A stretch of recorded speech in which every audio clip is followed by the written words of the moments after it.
A gavel slams down like a death sentence in the suffocating silence of a courtroom. For Judge Arthur Harrington, it's just another Tuesday, another notch on his belt, another poor soul sent away. The man in the defendant's box, a black man named Malik, is just another statistic, a face he'll forget by lunch. But Harrington has made a catastrophic mistake. He believes he is the master of this domain, the weaver of fates. He doesn't know that his courtroom is a crime scene, that his gavel is a weapon, and that the man he just framed is the one man who can burn his entire corrupt world to the ground. The city of Oakhaven was a patient with a festering wound. On the surface, it gleamed with civic pride and new development. But underneath the polished veneer, a rot had set in, poisoning everything it touched. At the heart of this decay was a name whispered in fear and reverence. Vincent the Viper Costello. He ran the city's criminal underworld with brutal efficiency, but his true power didn't come from the barrel of a gun. It came from the stroke of a pen and the slam of a gavel in courtroom 4B, presided over by the Honorable Judge Arthur Harrington. For 2 years, the FBI's Special Task Force on Organized Crime had been trying to build a case against Costello. They had informants, wiretaps, and mountains of circumstantial evidence. But every time they got close, the case would mysteriously fall apart in court. Witnesses would recant, evidence would be deemed inadmissible on a technicality, and key players would walk free. The leak wasn't in the police department. It was higher up. It was the judge. This is where Marcus Thorne came in. To the world, he was the newly appointed assistant director of the FBI's Criminal Investigative Division, a man known for his sharp mind, unyielding integrity, and a stare that could make seasoned criminals confess. But to the streets of Oakhaven, he was about to become Malik Jones, a man with no history, no connections, and a past fabricated to look just desperate enough to be the perfect prey. The operation was audacious, bordering on insane. Marcus, a man who commanded hundreds of agents, was going undercover himself. "We can't send an agent in," he'd argued in a heated briefing in Washington. "Harrington and Costello's network is too deep. They can spot a cop a mile away. They need to believe they've found a random, powerless victim. It has to be someone they won't even think to look at twice. It has to be me." For 6 weeks, Marcus lived as Malik. He let his hair grow out, grew a scruffy beard, and traded his tailored suits for worn jeans and faded t-shirts. He worked odd jobs for cash, unloading trucks at the docks, washing dishes at a greasy spoon diner. He lived in a rundown apartment in the city's most neglected district, a place the city tried to forget. He was a ghost, a nobody. He learned the rhythms of the street, the language of the desperate. He saw firsthand how the law was applied differently on this side of the city. He watched officers Frank Miller and Kevin Davis, 2 patrolmen known to be in Harrington's pocket, shake down local business owners and harass kids on the street with impunity. They were the judge's collectors, his street-level enforcers. The plan was simple: get arrested. It had to be Miller and Davis, and it had to be for a crime serious enough to land him directly in Harrington's court without the possibility of a plea bargain. The moment came on a damp, chilly evening. Marcus was walking home from a shift, the meager cash he'd earned tucked into his pocket. A black and white cruiser screeched to a halt beside him, its lights painting the alley walls in strobing flashes of red and blue. Miller and Davis stepped out, their faces set in smug masks of authority. Well, what do we have here?" Miller sneered, his eyes raking over Marcus. "Walking a little fast there, buddy. You got somewhere to be." Marcus stayed in character, his shoulders slumping. "Just heading home, officers." "Let's see some ID," Davis demanded, his hand resting on his sidearm. Marcus produced the fake driver's license for Malik Jones. Davis snatched it. Malik Jones, you're a long way from nowhere, Malik. He handed it to Miller, who made a show of examining it under the flashlight. What's in the bag? Miller asked, nodding towards the small backpack Marcus was carrying. Just my work clothes. We'll be the judge of that, Miller said, a cruel smile playing on his lips. He ripped the bag from Marcus's shoulder and dumped its contents onto the wet pavement. A change of clothes, a half-eaten sandwich, a paperback book, and a small, clear baggie containing a white, powdery substance. Marcus's internal clock began to tick. The bait was planted. He looked at the baggie with practiced confusion and fear. What is that? That's not mine. I've never seen that before. Davis laughed, a harsh, ugly sound. That's what they all say. Looks like about 2 ounces of premium-grade trouble to me. Frank? My thoughts exactly, Miller agreed, pulling out a pair of handcuffs. Malik Jones, you are under arrest for possession of a controlled substance with intent to distribute. The cold steel clamped around Marcus's wrists. He didn't resist. He kept his eyes down, projecting the image of a terrified, defeated man. As they shoved him into the back of the cruiser, he caught a glimpse of Miller's phone. The officer was sending a text message, the screen's glow illuminating his triumphant smirk. The message was being sent to a burner phone, but Marcus knew its ultimate destination. It was a signal to the whole corrupt machine. The gears were now turning. The bait had been taken, and he was being dragged into the heart of the beast's lair. The central booking precinct was a cacophony of human misery. The air was thick with the smell of sweat, disinfectant, and despair. For Marcus Thorne, who had overseen operations that dismantled international crime syndicates, this was a different kind of front line. Here, the enemy wasn't a cartel boss or a foreign spy. It was the slow, grinding indifference of a system designed to break you. As Malik Jones, he was processed like cattle. His fingerprints were taken, his photos snapped, his worn-out belt and shoelaces confiscated.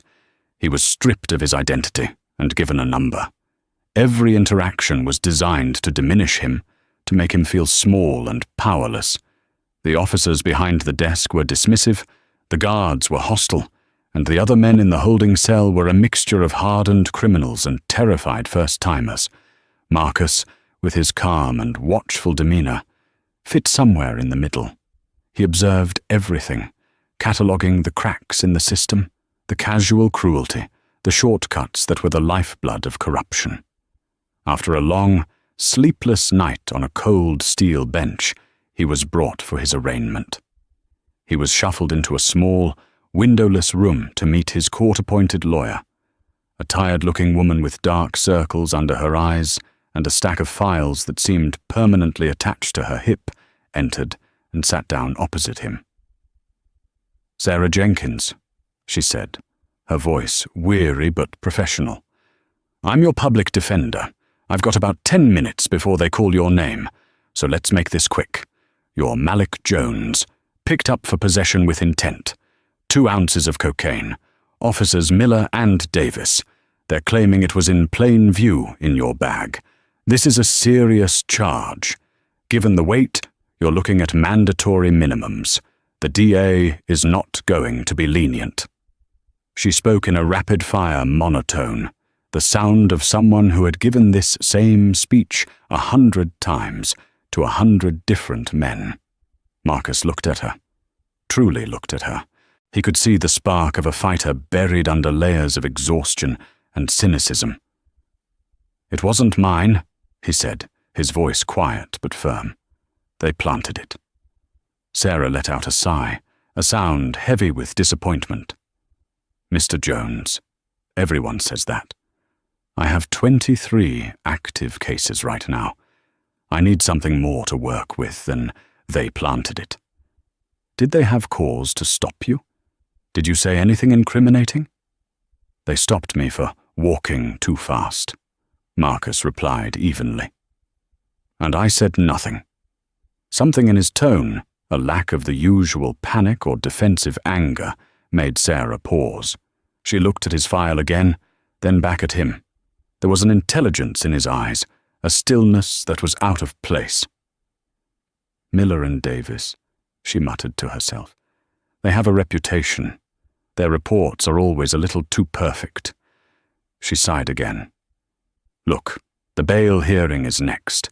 The judge will be Arthur Harrington. He's tough, especially on drug charges. Don't say anything unless I tell you to. Just nod and look respectful. Our goal today is just to get through this. We'll talk more later. Shackled to a line of other men in orange jumpsuits, Marcus was led into courtroom 4B.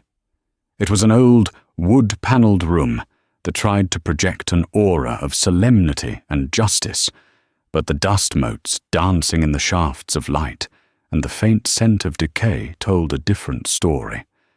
And then he saw him. Judge Arthur Harrington sat elevated on the bench, a black robe draped over his portly frame. He had a florid face, small, shrewd eyes, and a mouth that was permanently downturned in a look of stern disapproval. He moved with an air of absolute, unchallengeable authority. This was the man who held the city's fate in his hands. As the bail hearing for Malik Jones began, Harrington barely glanced at the file. The prosecutor quickly recited the charges. "Mr. Jones," Harrington said, his voice dripping with condescension as he finally looked down at Marcus. "Possession with intent to distribute. Poisoning our streets. You people come into this city and—" He stopped himself, catching the slightest flicker of a warning glance from a court clerk. "This court has zero tolerance for this kind of filth." Sarah Jenkins stood.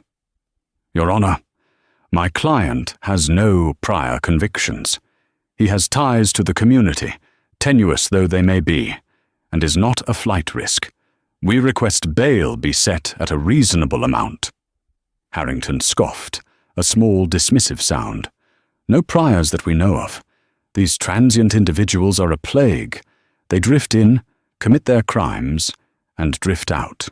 Reasonable bail? The only reasonable thing to do is ensure Mr. Jones remains where he can do no more harm." He looked directly at Marcus, his eyes cold and devoid of empathy. "Bail is denied. Remand to custody until trial." He banged his gavel, the sound echoing the finality of a slamming cell door. "Next case." As Marcus was led away by the bailiffs, his eyes met Harrington's for a fleeting second. Marcus showed nothing, his face a mask of resignation. But inside, a cold fire was burning. Harrington hadn't just denied him bail, he had revealed his hand. The use of "you people," the immediate assumption of guilt, the theatrical contempt, it was all part of the show. This wasn't justice, it was a performance, and Harrington was the star. Back in the holding cell, the weight of the system felt real, suffocating. Marcus knew his team was monitoring from a distance, that this was all part of the plan. But for the men around him, this was not a plan. This was their life. He was inside the jaws of the machine, and he could feel them beginning to grind. The Oakhaven County Detention Center was a world unto itself, a concrete and steel ecosystem that operated on its own brutal set of rules. For Marcus, it was the perfect listening post.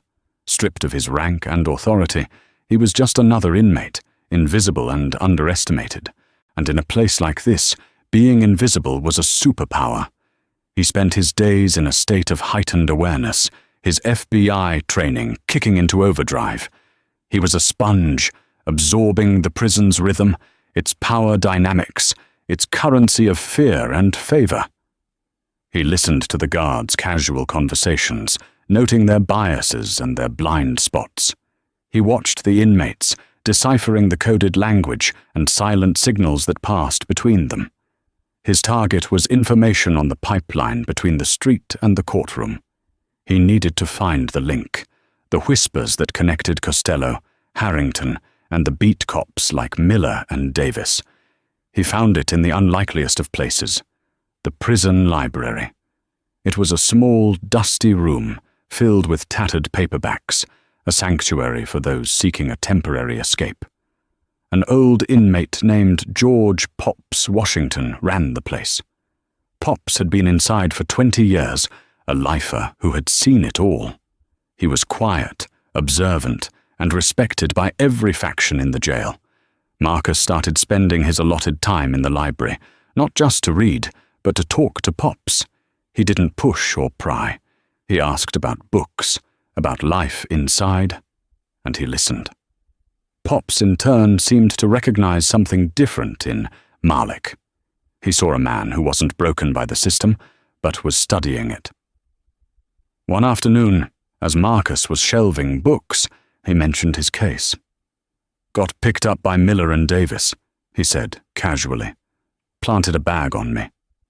Pops didn't even look up from the book he was repairing. "The welcoming committee," he rasped, his voice low. "That's what we call them.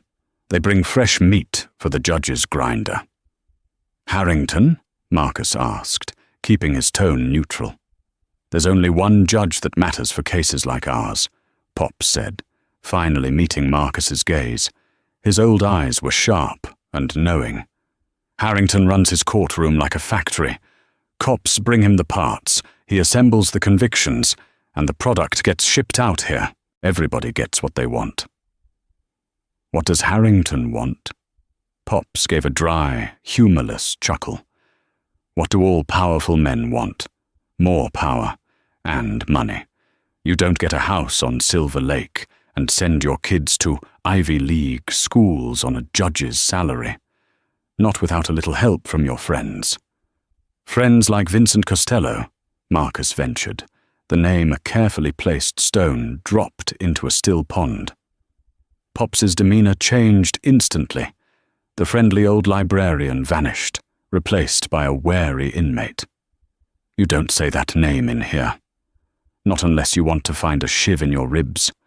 Some walls have ears, and some of those ears report directly to the viper." The conversation was over, but Marcus had what he needed. Confirmation. The connection was real, and it was common knowledge within the prison walls. Harrington wasn't just a racist judge. He was a key cog in Costello's criminal enterprise. He kept the competition off the streets by fast-tracking convictions for rival dealers while ensuring Costello's own men got a pass. The frame-ups weren't random acts of prejudice.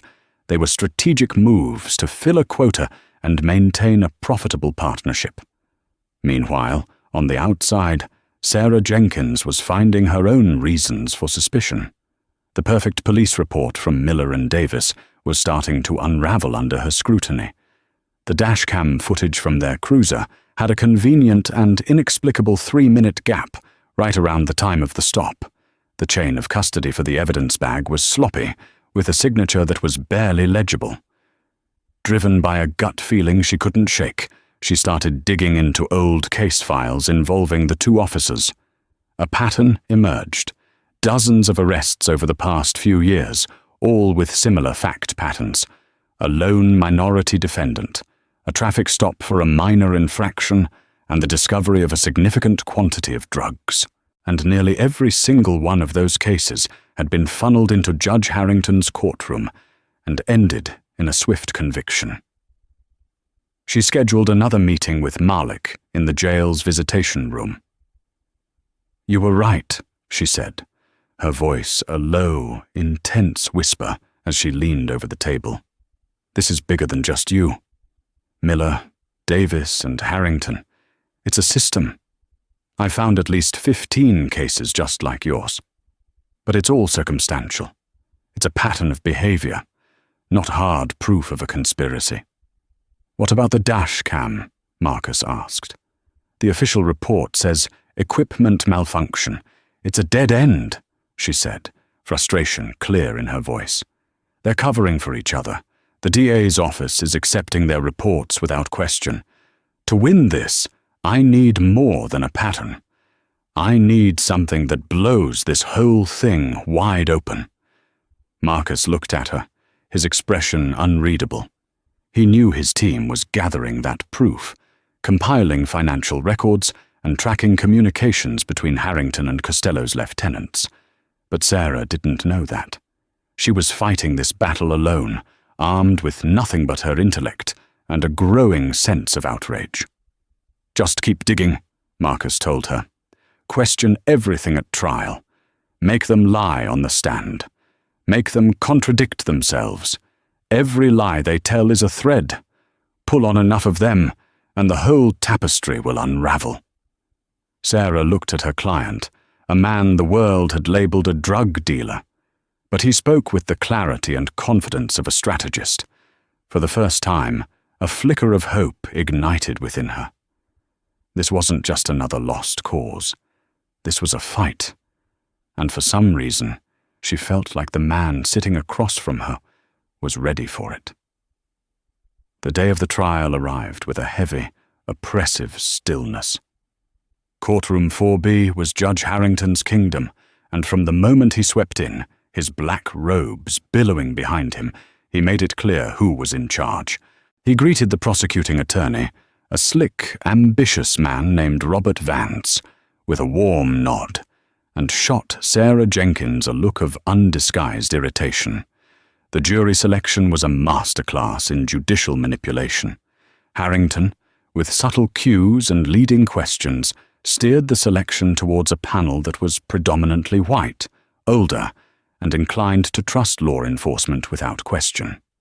Sarah fought valiantly, using her limited challenges to weed out the most obvious biases, but she knew she was starting the trial on the back foot. Prosecutor Vance began his opening statement with theatrical confidence. He painted Malik Jones as a predator, a transient criminal who came to Oakhaven to peddle poison. He held up the evidence bag of cocaine, calling it a one-way ticket to misery and death, and lauded Officers Miller and Davis as heroes protecting the community.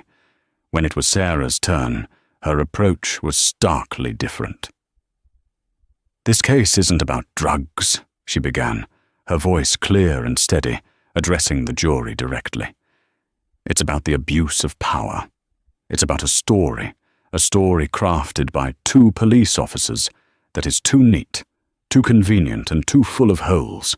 The evidence will show you that my client, Malik Jones, is not a drug dealer. He is a victim." Harrington watched her, his fingers steepled, a look of profound boredom on his face. The prosecution's case was simple and, on the surface, devastating. Officer Frank Miller took the stand first. He was calm, professional, and radiated an aura of unimpeachable authority. He recounted the night of the arrest, describing how he and his partner had observed the defendant acting suspiciously, and how a routine stop had led to the discovery of the narcotics. His testimony was a perfect recitation of his police report. Then came Sarah's cross-examination. "Officer Miller," she began, approaching the witness stand. "You stated you stopped my client for walking too fast. Can you please tell the court what the legal definition of walking too fast is?" Vance shot to his feet.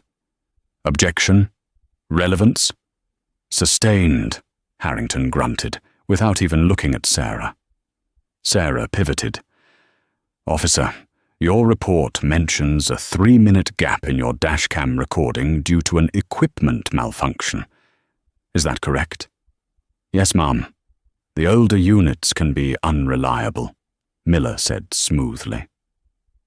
"How convenient," Sarah murmured, earning a sharp glare from the judge. "In your experience, officer, how often do these malfunctions occur?" "It happens from time to time." "And did this malfunction happen before or after you claim to have found the drugs?" Miller hesitated for a fraction of a second. "I believe it was around the same time." So the single most crucial piece of objective evidence in this entire case is missing because of a perfectly timed technical glitch, Sarah pressed. Objection! Argumentative! Vance shouted. Sustained! Miss Jenkins, move on or I will hold you in contempt, Harrington barked. The pattern continued with Officer Davis. He corroborated Miller's story perfectly. Too perfectly. They used the same phrases, the same turns of speech, as if they had rehearsed from a script. Sarah poked and prodded, trying to find a crack in their story. But with Harrington blocking her at every turn, it was like trying to punch through a brick wall. Every objection from the prosecution was sustained. Every one of hers was overruled with a contemptuous wave of the hand. Marcus watched from the defendant's table, a silent, impassive observer. He was playing his part, looking downtrodden and hopeless. But inside, he was a grandmaster watching a chess game, anticipating every move. He saw the jury, their faces already hardening against him. He saw Sarah, fighting with everything she had against a rigged game.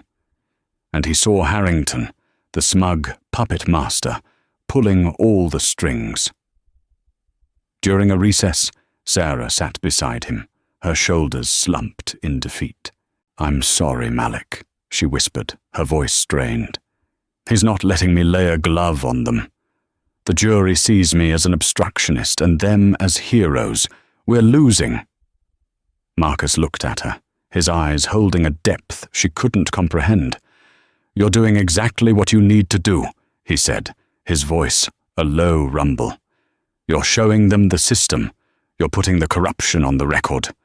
Don't stop fighting.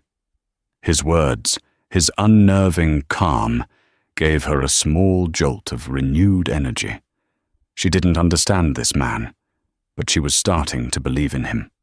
The final act of the prosecution's case was the testimony of a forensic expert who confirmed the substance was cocaine and the amount was consistent with intent to distribute. It was a clinical, factual presentation that seemed to seal Malik Jones's fate. As the prosecution rested its case, a palpable sense of finality settled over the courtroom. Vance looked at the jury with a triumphant smile. Judge Harrington looked at his watch, eager to wrap things up. The system was working exactly as it was designed to. The frame was set, the evidence was presented, and the judge was ready to hammer the final nail in the coffin. Everyone in the room believed the outcome was a foregone conclusion. They were all wrong. The defense's case was painfully short. With no witnesses and no physical evidence to present, all Sarah Jenkins had was the testimony of her client. Against her better judgment, but at his insistence, she called Malik Jones to the stand. Marcus walked to the witness box with a steady, deliberate gait that seemed at odds with his supposed station in life. He took the oath, his voice ringing with a surprising clarity in the hushed courtroom. Sarah led him through his testimony. He calmly and simply recounted his version of events, that he was walking home, that he was stopped without cause, and that the drugs were planted on him by the officers. He never raised his voice, never wavered in his account. Then came the cross-examination. Prosecutor Vance approached him like a wolf circling its prey. He sneered, he mocked, he twisted Marcus's words. Mr. Jones, Vance began, dripping with sarcasm, you're asking this jury to believe that two decorated police officers, two public servants, risked their careers and their freedom to frame a man with no job, no money, and no importance? What possible motive would they have? You'd have to ask them, Marcus replied, his gaze unwavering. Oh, I will. I'll ask the jury to consider their sterling records against yours, Mr. Jones, or rather, the lack of one. It's quite convenient, isn't it, that you just appeared in Oakhaven a few weeks ago. No history, no family, no connections. Almost as if you have something to hide. Vance hammered away, but Marcus remained a rock. He answered every question with simple, direct honesty. His composure seemed to frustrate the prosecutor, who grew more and more aggressive. But in the end, it didn't matter. The jury had already made up their minds.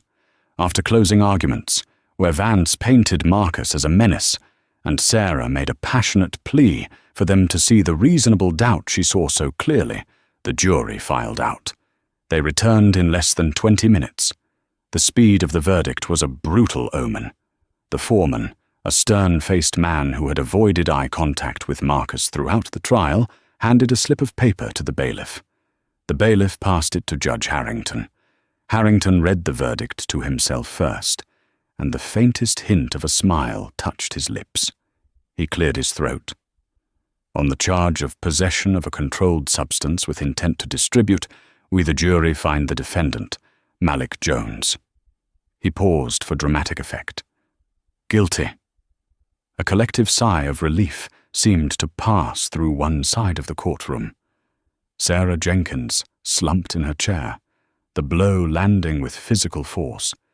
She reached over and put a hand on Marcus's arm, a gesture of comfort.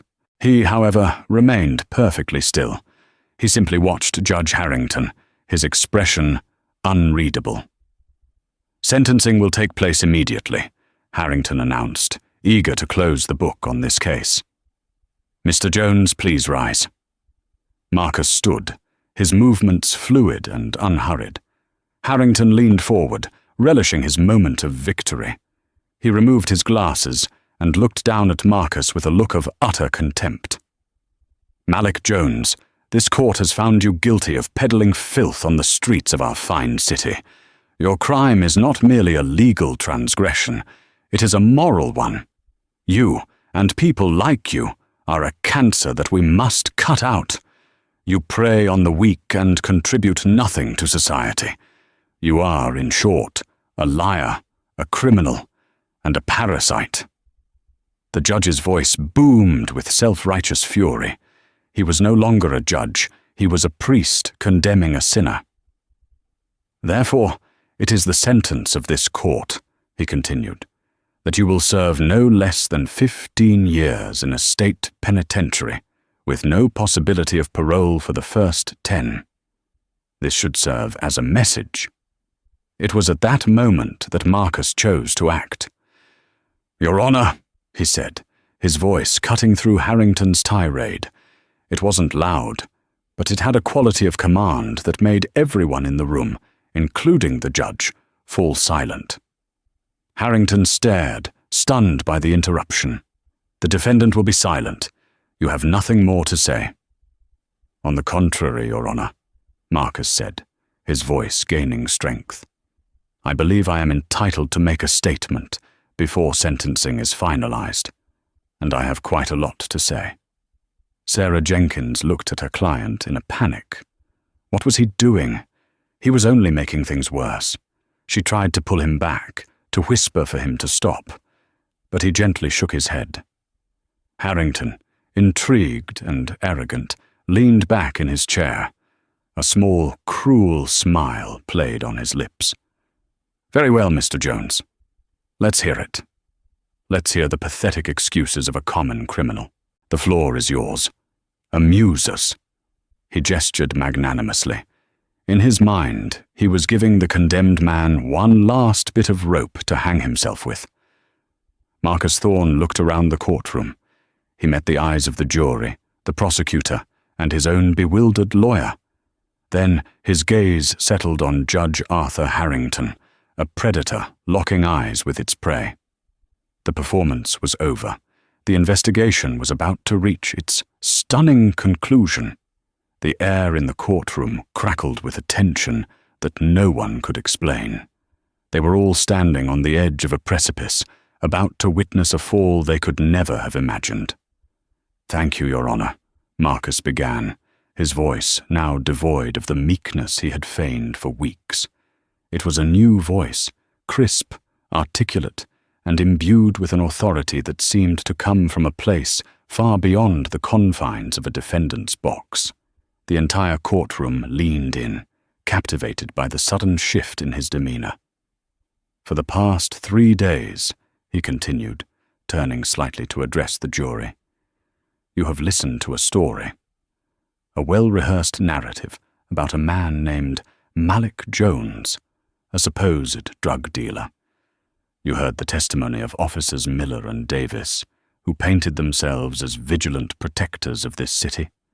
He paused, letting his words hang in the air. "But as Miss Jenkins so eloquently argued, a story is all it is.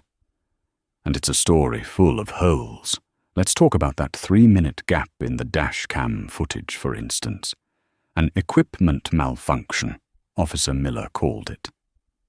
Marcus's eyes found Officer Miller, who was standing near the prosecution's table, looking smug. "The equipment didn't malfunction, Officer Miller.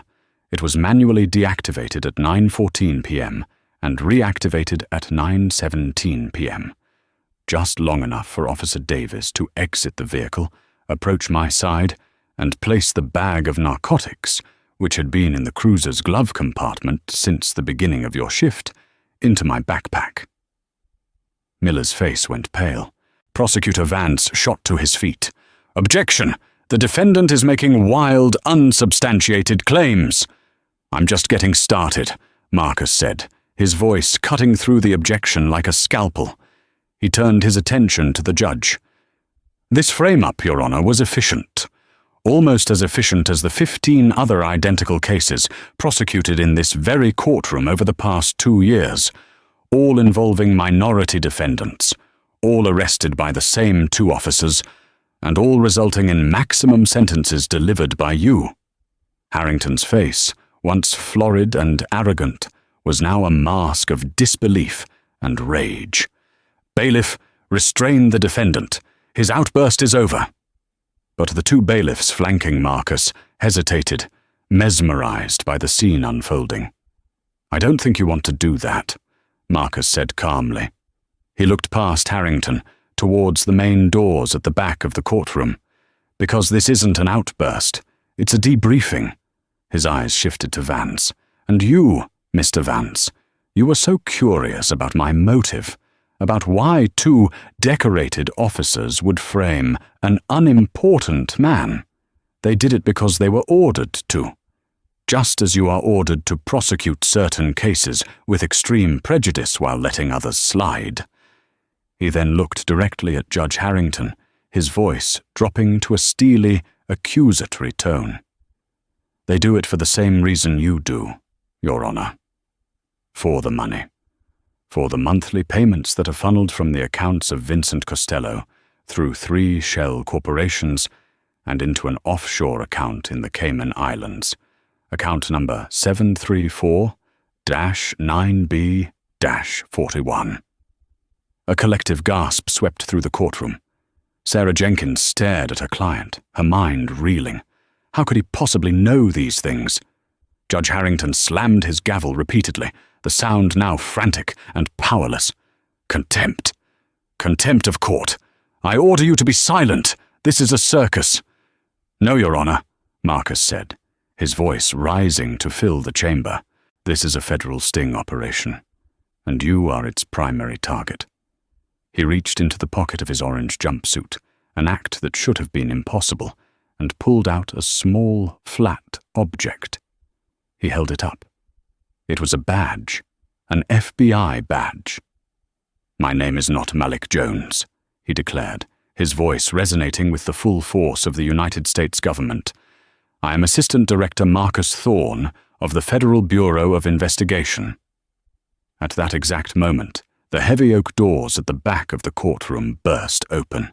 A dozen agents in dark blue vests emblazoned with FBI swarmed into the room, their movements precise and overwhelming. Leading them was a sharp-eyed woman who looked directly at Marcus. "Director Thorne," Agent Ramirez said, her voice crisp. "The perimeter is secure." The courtroom erupted into chaos.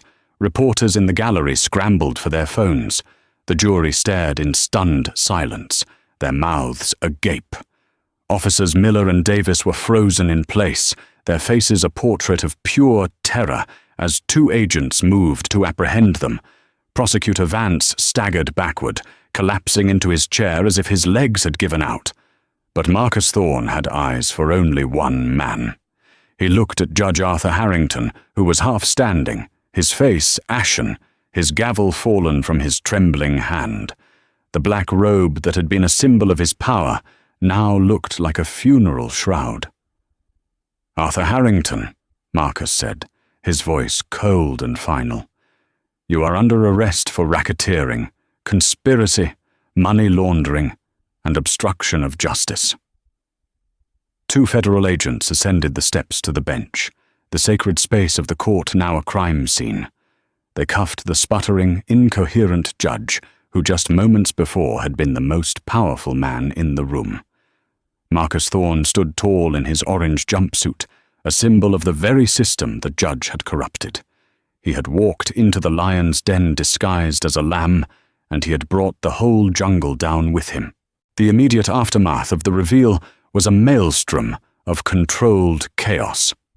As Judge Harrington, speechless and shaking, was led away in handcuffs from his own bench, the sanctity of courtroom 4B was irrevocably shattered.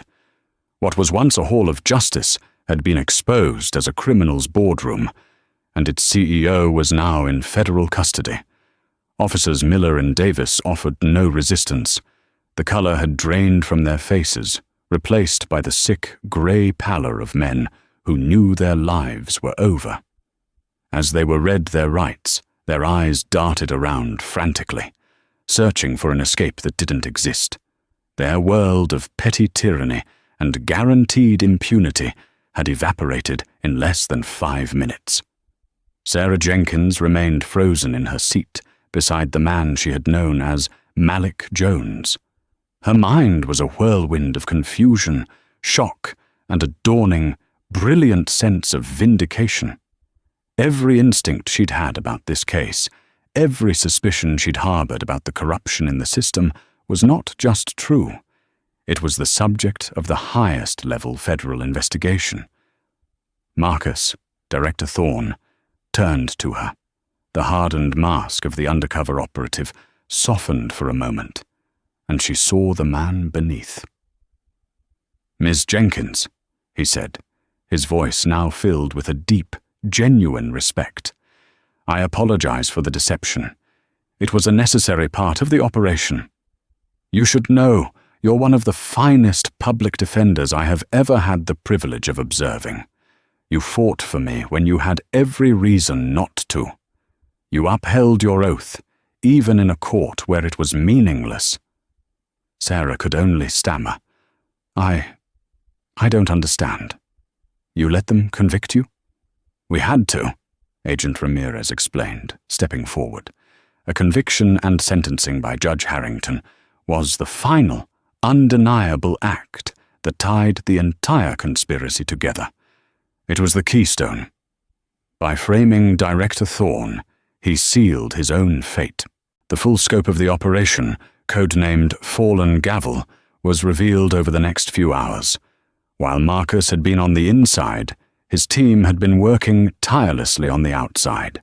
They had correlated his inside information with financial forensics, witness protection details, and advanced surveillance. They had built an ironclad case, not just against the judge and his pet officers, but against the entire network. As Harrington was being processed at the federal building, other FBI teams were executing coordinated raids across Oakhaven. Vincent the Viper Costello was apprehended at his lavish estate, caught completely by surprise.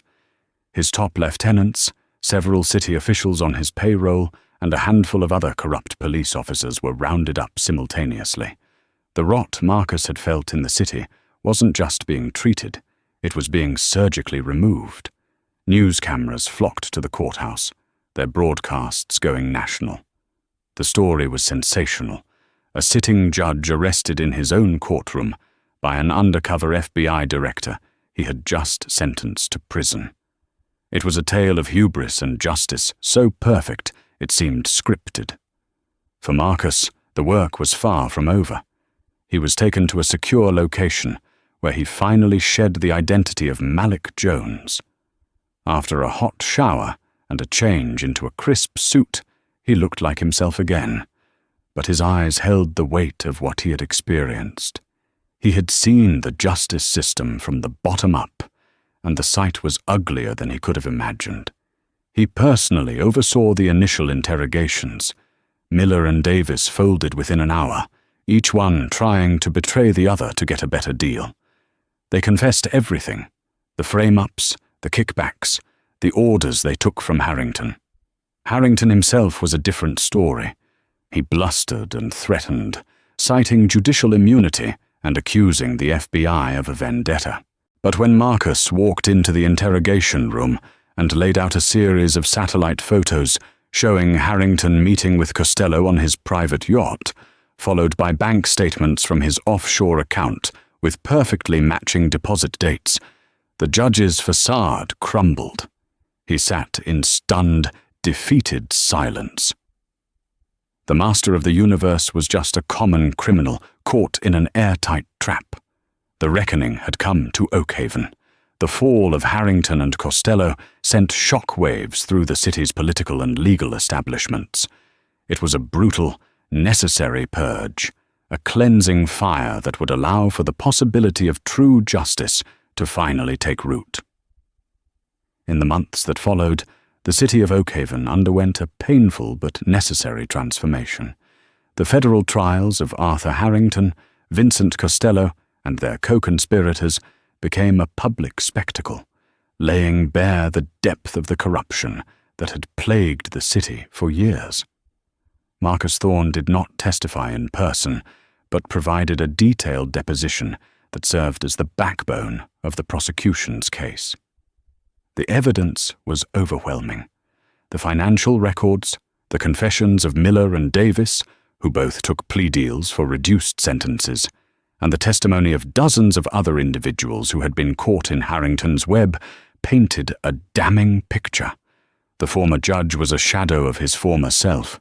Stripped of his robes and his power, Arthur Harrington was just another paunchy, middle-aged man in a suit, his arrogance replaced by a desperate, palpable fear.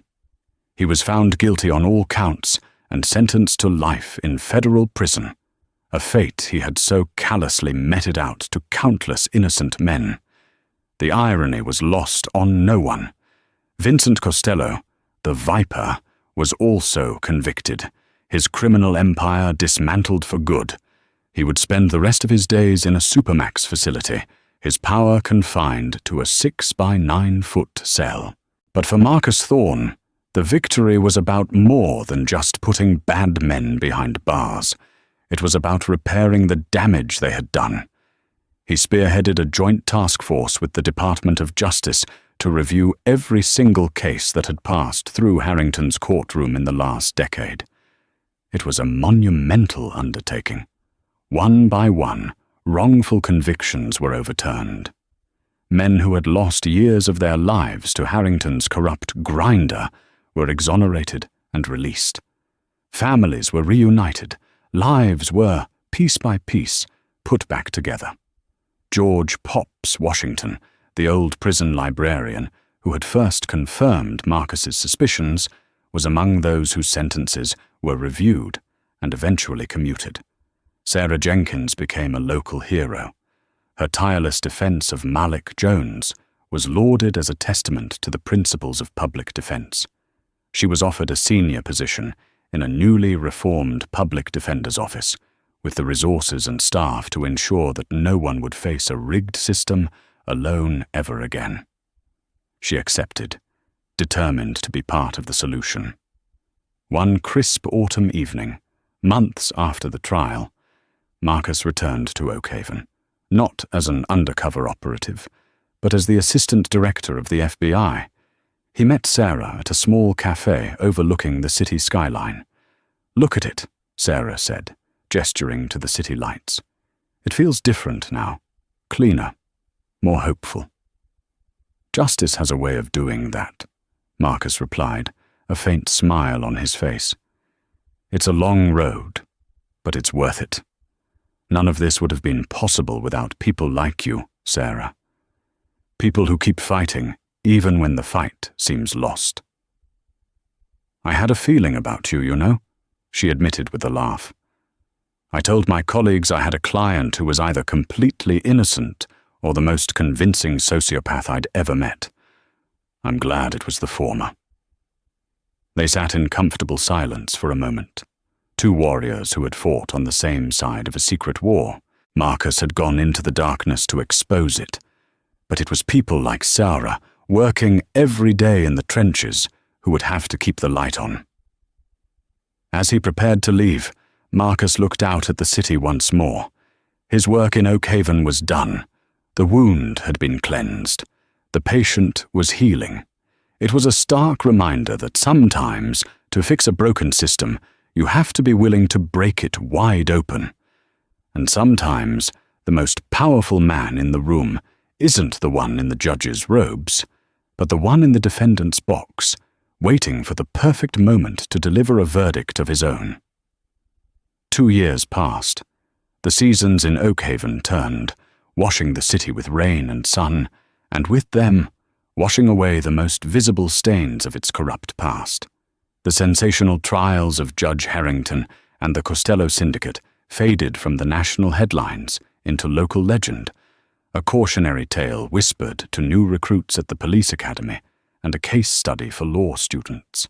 But for the people whose lives were directly touched by the conspiracy, the changes were not legendary. They were real, tangible, and woven into the fabric of their daily existence. Sarah Jenkins now ran the Oakhaven Public Defender's Office. The cramped, underfunded warren of cubicles had been replaced by a modern, spacious office in a new municipal building. The change was more than cosmetic. Her budget had been tripled by a reform-minded city council, allowing her to hire bright, dedicated young lawyers, investigators, and social workers. The office, once a place of managed despair, now hummed with a vibrant, determined energy. One afternoon, she watched a young lawyer from her team, Maria Sanchez, return from court, her face glowing with triumph. "We won," Maria announced to the office, a round of applause breaking out. "Motion to suppress granted. The judge found the traffic stop had no probable cause. Case dismissed." Sarah smiled. The judge in that courtroom was a new appointee, a stern but scrupulously fair woman who followed the letter of the law.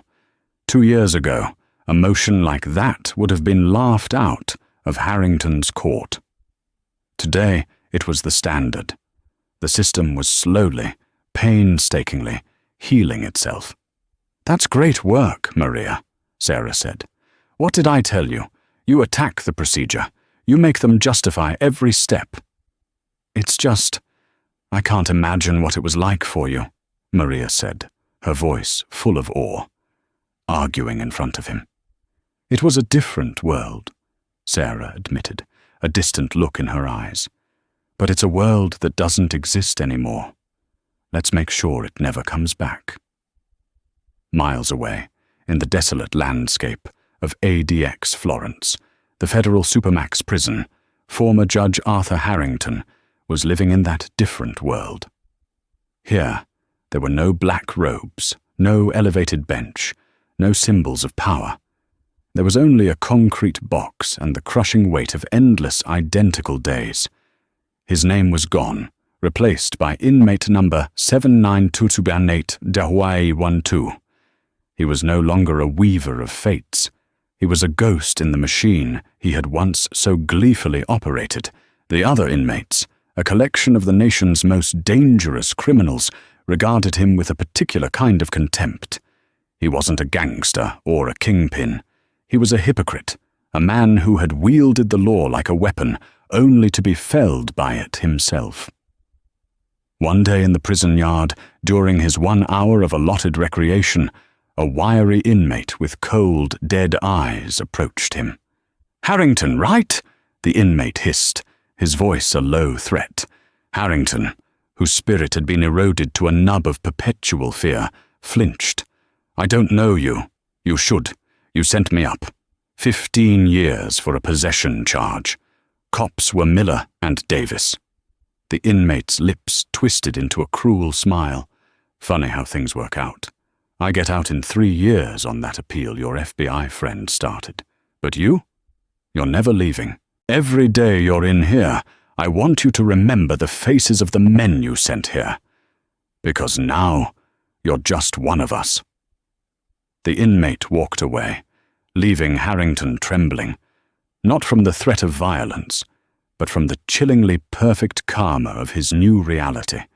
He was trapped in the very hell he had created for others, stripped of his name, his power, and his future. Back in Washington, D.C., in his quiet, orderly office at FBI headquarters, Assistant Director Marcus Thorne reviewed the latest crime statistics from Oakhaven. Violent crime was down 18%. Public trust in law enforcement was up for the first time in a decade. The reforms were holding. Operation Fallen Gavel had become a model for combating systemic corruption.